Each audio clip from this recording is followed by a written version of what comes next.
Alors aujourd'hui la vidéo c'est pour parler d'un processus important que j'avais envie de partager aujourd'hui qui est le processus de projection.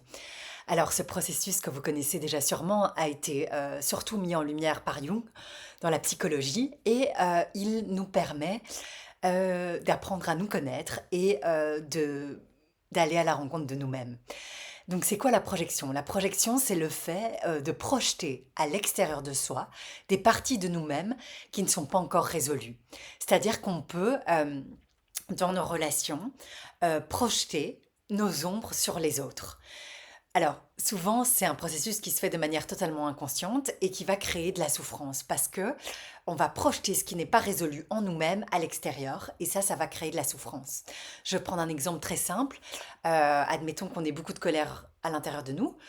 On va, on est dans la vie et on rencontre quelqu'un et on peut, si cette personne est lumineuse, on peut projeter toute notre colère sur cette personne et se dire cette personne est très en colère.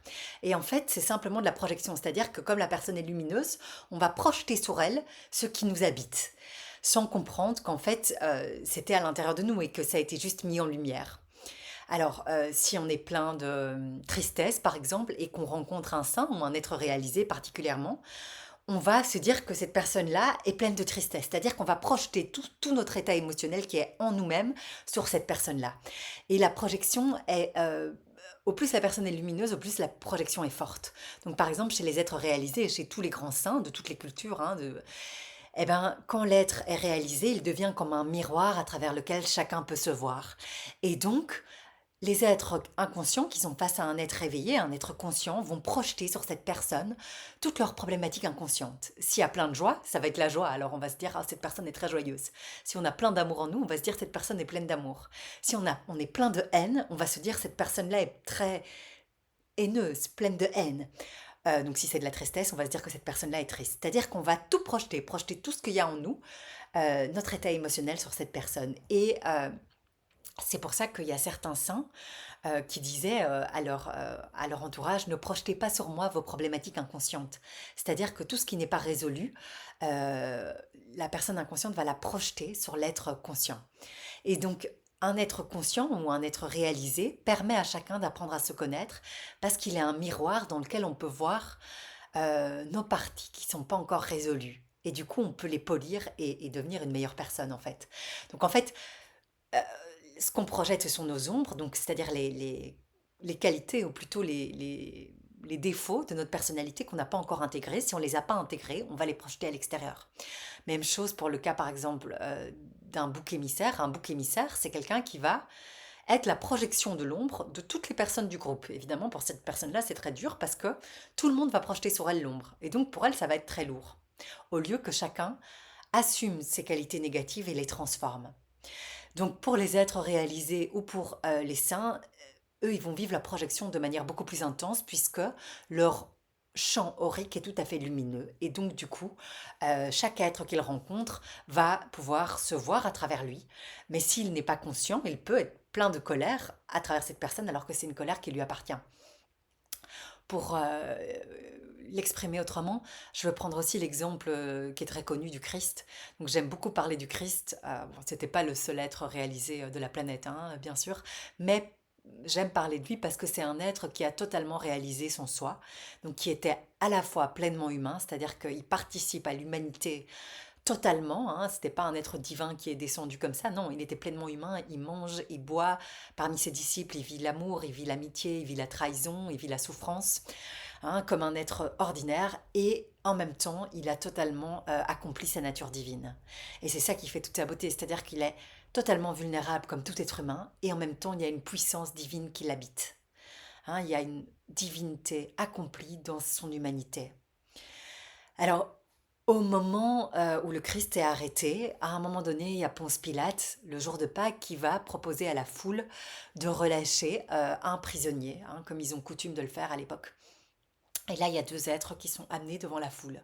Le Christ, d'un côté, l'incarnation de l'amour divin, l'incarnation de la bonté, l'incarnation de la droiture.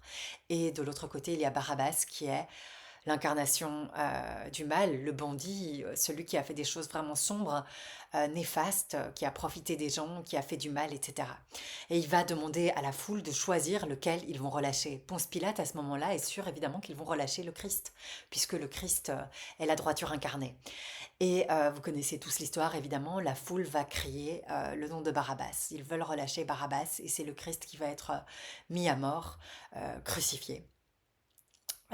Et donc, c'est Barabbas, le prisonnier, qui va être libéré. Alors, ça peut sembler super paradoxal, évidemment, puisqu'on a l'ombre et la lumière.